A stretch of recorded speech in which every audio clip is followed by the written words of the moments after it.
My first memory afterwards is in the hospital, University Medical Clinic in Las Vegas. I wake up saying my left arm hurts. And for the first few months after the accident, I figured I'd never ride bikes again.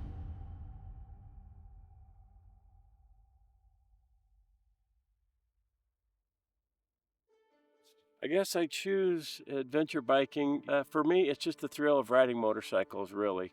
It is a challenge to ride adventure bikes because most of us we ride a lot of miles every day. And it's not that it's absolute riot every single mile, but it's the accomplishment. It's the sense of I did something of value. I wanted to do the dirt roads. I wanted to see, the out of the way places. Look up at a beautiful mountain range and say to myself, I wonder where that dirt road goes, and head on up there and then throw my tent down wherever I find a beautiful spot. And I feel like the possibilities are endless. I get myself and a good map, and to just me and the bike, it's just liberating and free. I've been riding since I was about 10 years old. I've been riding street bikes since I was 16 years old. I don't know how many bikes I've owned. I never had an accident until 5 years ago. It was March of 2020. COVID was just absolutely ramping up. I thought I could do a little social distancing by going to Death Valley, where I had been many, many times before, and being out in the middle of nowhere on my adventure bike. And, I really have no memory of the accident at all. But my friends, they were behind me and they came upon me, found me on the side of the road. And my first memory afterwards is in the hospital, University Medical Clinic in Las Vegas. I wake up saying my left arm hurts. And they told me, yeah, you've got some severed nerves. You're going to need to go see a neurosurgeon up at the University of Utah, Dr. Mark Mahan, and he'll do what he can to help you out. For a few weeks, I kind of wanted to just stay in bed and be angry. Then, you have time to think about it. You start scouring the internet for how am I going to do this one-handed. And there are a couple guys who ride motocross with an arm amputated. They have one arm. Also, you got Def Leppard's drummer. He's one-armed.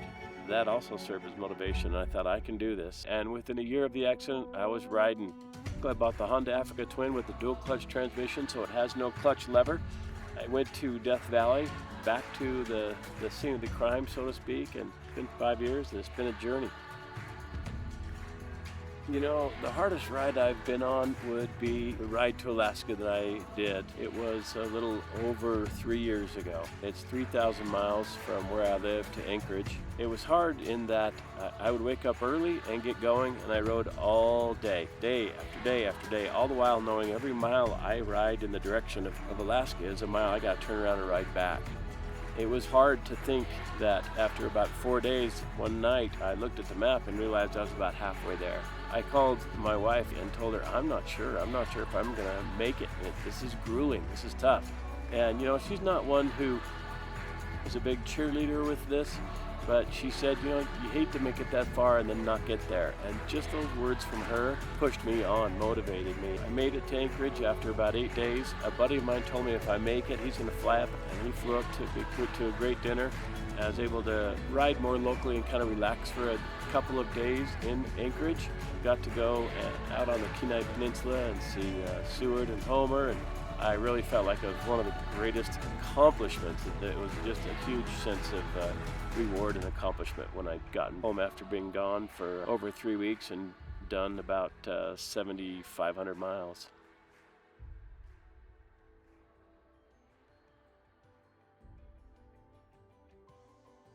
What I'd say to anybody who's had an injury or a disability, whether it's permanent or whether it's going to heal and get better, you just have to get going. You have to get up because you're either going to stay in bed and cry or you're going to get out there and do your best. So I'd say to people, get out there and just go for it.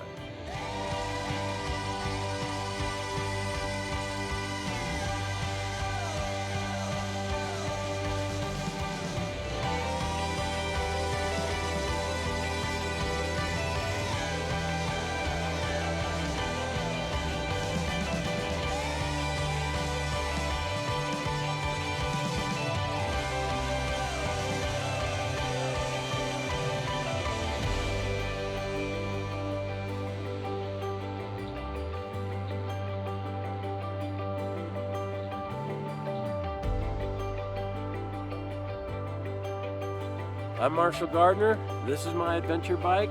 Ride fast, live young.